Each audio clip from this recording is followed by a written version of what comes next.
নিদেরিয়া মসজিদ থেকে ফার্সি ভাষায় লিখিত একটি শিলালিপি পাওয়া যায়, যেটিতে উল্লেখ করা রয়েছে 1176 হিজরি।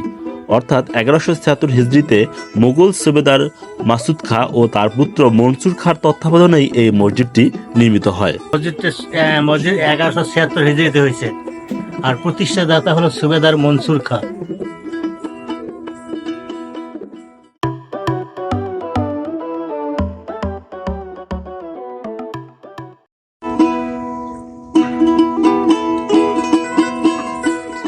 হ্যালো বন্ধুরা, কেমন আছেন? নিশ্চয়ই ভালো। আমি আসিফ ওয়াহিদ আছি আপনাদের সাথে টুরিস্টায়ে।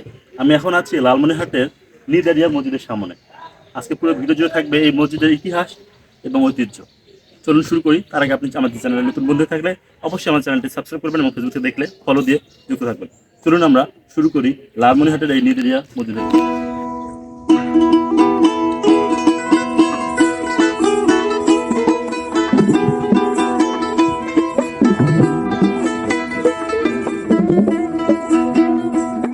লালমনিরহাট সদর উপজেলাধীন পঞ্চগ্রাম ইউনিয়নের বড়বাড়িতে প্রায় 300 বছরের প্রাচীন মুসলিম স্থাপত্য নিদর্শন নিদারিয়া মসজিদ। ইট সুরকি চুন দিয়ে নির্মিত এই মসজিদের মোঘল স্থাপনার শিল্পের প্রভাব বিশেষভাবে লক্ষণীয়। নিদারিয়া মসজিদের দৈর্ঘ্য 42 ফুট, প্রস্থ 16 ফুট।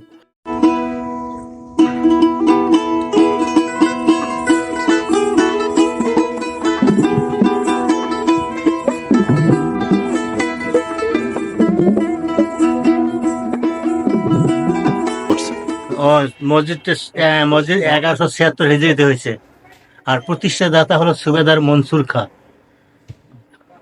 পিতার নাম হল মাসুদ খাঁ। আপনি এখানে কতদিন থেকে আছেন এই মসজিদে? আমি 98 সাল থেকে আছি এখানে আছেন। আচ্ছা আচ্ছা।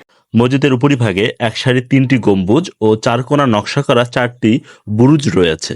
3টি দরজা ও ছোট বড় 12টি মিনারের সমন্বয়ে মসজিদের মূল কাঠামো শোভা বাড়িয়েছে। আর মসজিদের সামনে একটি দোতলা ঘর ও বিশাল একটি ঈদগাহ মাঠ রয়েছে। এই মাঠে ঈদের নামাজ এবং বিভিন্ন ইসলামিক অনুষ্ঠানের আয়োজন করা হয়ে থাকে। নিদেরিয়া মসজিদ থেকে ফার্সি ভাষায় লিখিত একটি শিলালিপি পাওয়া যায়, যেটিতে উল্লেখ করা রয়েছে 1176 হিজরি। অর্থাৎ 1176 হিজরিতে মুঘল সুবেদার মাসুদ খাঁ ও তার পুত্র মনসুর খাঁর তত্ত্বাবধানেই এই মসজিদটি নির্মিত হয়। পরবর্তীতে সুবেদার মনসুর খাঁ মসজিদের জন্য আরও 10.56 একর জায়গা দান করে।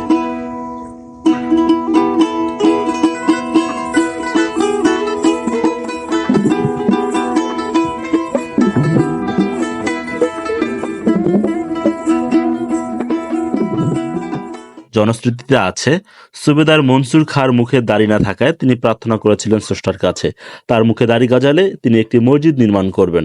পরবর্তীতে সুবেদার মুখে দাড়ি উঠলে প্রতিশ্রুতি স্বরূপ তিনি এই মসজিদ নির্মাণ করেন। তার দাড়িহীনতার কারণে ফার্সি ভাষায় মসজিদটির নাম নিদারিয়া করা হয়েছে। কিন্তু কথিত একটা ইতিহাস আছে, যেটা আমরা ছোটবেলায় বন্ধু বান্ধব বা দাদা দাদিদের কাছে শুনছিলাম। সেটা হচ্ছে এই মসজিদটাকে বলা হয় নিদারিয়া মসজিদ। এই নিদারিয়া মসজিদের নেপথ্যের যে ঘটনা, সেটা হলো এই এলাকার এক সম্ভ্রান্ত মানুষ ছিল, যার দাড়ি গোঁফ ছিল না। তিনি স্রষ্টার কাছে মানত করছিলেন যে আমার যদি দাড়ি গোঁফ গজায় আমি একটা মসজিদ তৈরি করে দেব। হ্যাঁ, পরবর্তীতে স্রষ্টার অশেষ রহমতে একটা দাড়ি তার হয়েছিল, আর ওই দাড়িটা হওয়ার কারণে উনি মসজিদটা তৈরি করেছিল। মসজিদটা তৈরি করার পর উদ্বোধনের পরের দিন উনি বাথরুমে গিয়ে ওই খুশিতেই দাড়িটা এই বাঁ হাত দিয়ে নাকি বারবার ধরছিল। ওই বাথরুমের মধ্যে দাড়িটা পড়ে গেছে। পড়ে যাওয়ার পরে সে দুঃখে খুবই অসুস্থ হয়ে যায় এবং পরের দিন সে মারা যায়। এটা মূলত একটা মিথ, জানি না এটার কতটুকু সত্যতা আছে।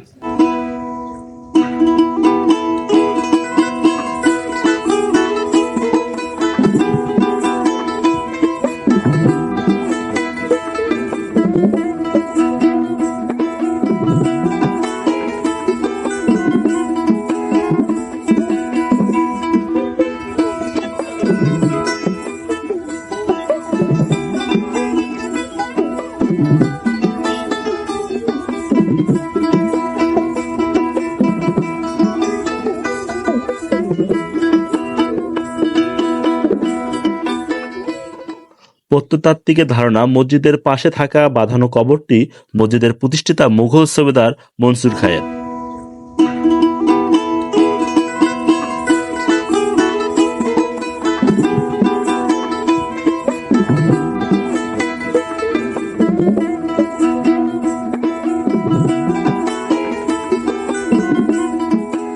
কালের বিবর্তনে যথাযথ সংরক্ষণের অভাবে লালমনিরহাট জেলা শহরের অন্যতম এই মোগল স্থাপত্যের সৌন্দর্য অনেকাংশ নষ্ট হয়ে গেছে।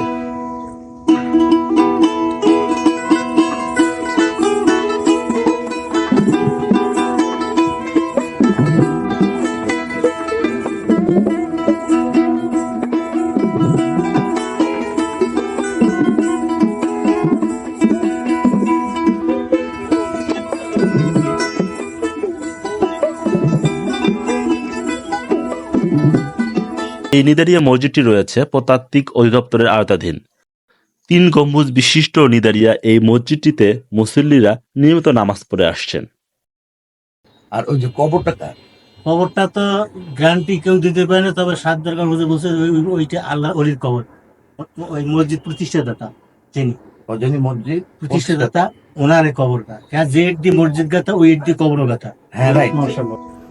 মসজিদের সামনে প্লাস্টার করা একটি দোতলা ঘর রয়েছে, যার ভিতরটা আমরা আপনাদের দেখানোর চেষ্টা করছি। আপনারা দেখছেন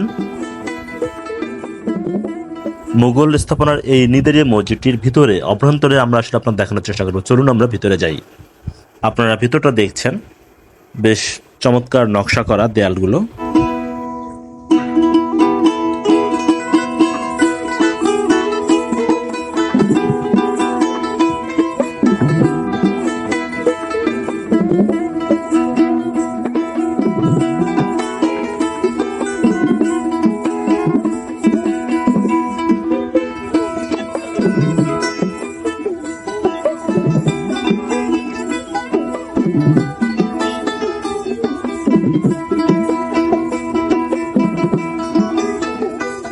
এই যে আমরা যে মসজিদগুলো পাচ্ছি এখনো যে টিকে আছে, এখানে যে এখনো নামাজ পড়তেছে, এখানে ঢুকেই তো সেই 1176 হিজরিতে নাকি এটা প্রতিষ্ঠা করা হয়েছিল।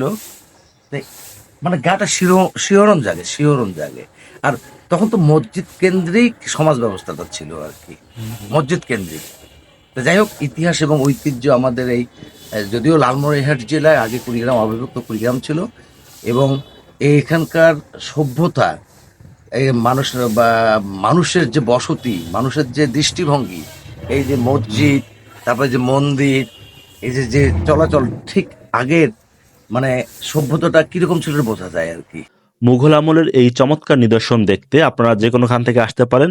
তো রাজধানী থেকে আসলে ঢাকার গাবতলী ও কল্যাণপুরে সরাসরি গাড়ি যোগে লালমনিরহাটে আসতে পারেন, অথবা রেলে আসতে চাইলে কমলাপুর রেল স্টেশন থেকে লালমনিরহাট এক্সপ্রেস আসতে পারেন।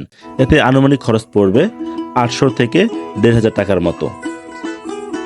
বন্ধুরা, আজকে এ পর্যন্তই। ভালো থাকবেন, আবার দেখা হবে নতুন কোনো ভিডিও নিয়ে। সে পর্যন্ত আপনি আমার চ্যানেলের নতুন বন্ধু হয়ে থাকলে অবশ্যই আমার চ্যানেলটি সাবস্ক্রাইব করবেন এবং ফেসবুক থেকে দেখলে ফলো দিয়ে যুক্ত থাকবেন আমাদের সাথে। আপনার মতামত জানাবেন আমাদের কমেন্ট সেকশনে। ধন্যবাদ বন্ধুরা।